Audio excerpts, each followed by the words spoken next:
This is Henshin Inspect and Reflection, Heart and Soul, a series where I'm exploring one big question. Can the soul of Tokusatsu survive the toy sales cycle? I grew up on Power Rangers, fell in love with Super Sentai, and now with rumors of the franchise ending after 50 years, I want to look back at how we got here, what made these shows powerful, and what might be draining that power away. I'll be following the history, the heart, and the sales behind our favorite heroes, one reflection at a time. Rumors have been going around lately that Super Sentai is coming to an end, and the sources are very conflicting. I don't know what's going on. I don't know who to trust.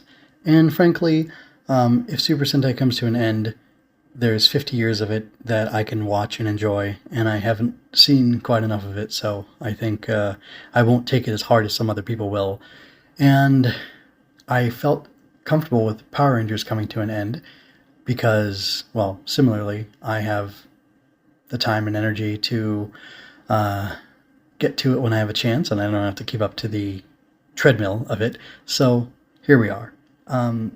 But hearing about the coming end of Super Sentai made me feel, I don't know, kind of introspective and nostalgic for it, and it made me think about why it might be ending. And there have been rumors for years that Super Sentai was ending. Even with Go Busters, I believe people said the toy sales were horrible, and then that was a long time ago. It was almost 15 years ago. And then at some point within the last couple of years, someone said, no, the toy sales for Go Busters were actually great, I think. And they had stats and proof and whatnot. And I just don't know. I don't know, and I don't know where these people get these resources, and I don't know how they have the time to investigate these things, but it's not something I really concern myself with, so I decided to not look into it and to not deal with it because, well, frankly, I have other things to be doing. So, yeah, that's kind of an interesting thing. The idea that Super Sentai would end after, first of all, the idea that Super Sentai would run for 50 years is insane. What other thing has run for that long? Will The Simpsons run for 50 years? The Simpsons, I don't even know how long The Simpsons has been running, but that's the longest running animated thing, I think, ongoing. Maybe. There could be something that Toei's been producing as well that outshines it or has outlasted it, but I don't think so. And I think before then, I think like Married with Children, also a Fox show, ran for like 11 or 12 years, which was really long at the time.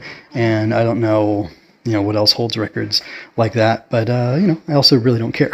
That's not in and of itself an accomplishment to me. It's remarkable. It's, worth saying something about, but I don't really know what it means. And it doesn't really carry much personal meaning to me other than it's neat that there's been such a long time that Super Sentai has been on. And like in the Gokaiger movie, I think the 199 Heroes movie, which that actually might be the superhero time movie, not a Gokaiger one specifically. It might be for both Kamen Rider and Super Sentai, I don't remember. There's a big deal made about how there's these 199 heroes and what that means, and parents passing on Super Sentai to children and things like that. Because if I'm remembering from when I saw this, about 15 years ago, there's like kids have Super Sentai robot toys that end up like coming to life or giving energy or whatever to Super Sentai robots so they can fight some sort of big threat. And, that's really cool and touching and emotional. The idea that these toys, these cherished memories of childhood that are passed from one parent to their child, or from a parent to their child, can, save the world, sort of. And it's a very fun, very nostalgic idea. It's very sweet. But, personally, and personally I like it, but, I can also share a DVD or a Blu-ray or a digital version of whatever stories with my kid, or I can just tell them about it too. So, do I really need it to keep airing in order for me to be able to share these things? Not really. I don't. And there's more important things for me to share with my kids, but that's, those are the priorities that, I guess that tells you something about my priorities. So I think that's interesting. And anyway, this is, again, relating to the idea of Super Sentai ending and, all the thoughts and feelings that that's giving me. And it also made me think about how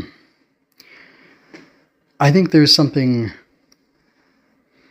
natural and good about Super Sentai coming to an end, because nothing lasts forever, or most things don't last forever. And I purposely stopped watching Super Sentai because it wasn't appealing to me anymore. Not because I don't like Japanese children's media, because I sure do, but just because it just didn't feel like something that I had the time for, and it didn't feel like something that I needed to do, so I didn't do it, and that's okay. I'm not celebrating its end, but I'm not surprised at its ending, and I'm shocked that it went on for so long, continuously especially when things that I enjoy more, like Kamen Rider, have not gone on continuously. There's been breaks and hiatuses for Kamen Rider for years at a time, and it isn't some spiteful, vengeful, my fandom is better than your fandom kind of thing that I'm thinking about or feeling. It's just, I don't know, it's natural. It's something that's okay to happen. But even the things that feel natural, they happen for a reason. And that's what I want to understand. Why did Super Sentai grow and change the way it did? Why does it matter enough that I'm even thinking about its end? I have some guesses about the business side, the toy sales, all of that. But before I start speculating, I should probably explain how I got here in the first place. Because before I ever knew what a Super Sentai was, I already cared about it. Though, or through something a lot of us grew up with, Power Rangers. So let's rewind a bit and talk about what it was like when I first saw those heroes morph for the very first time.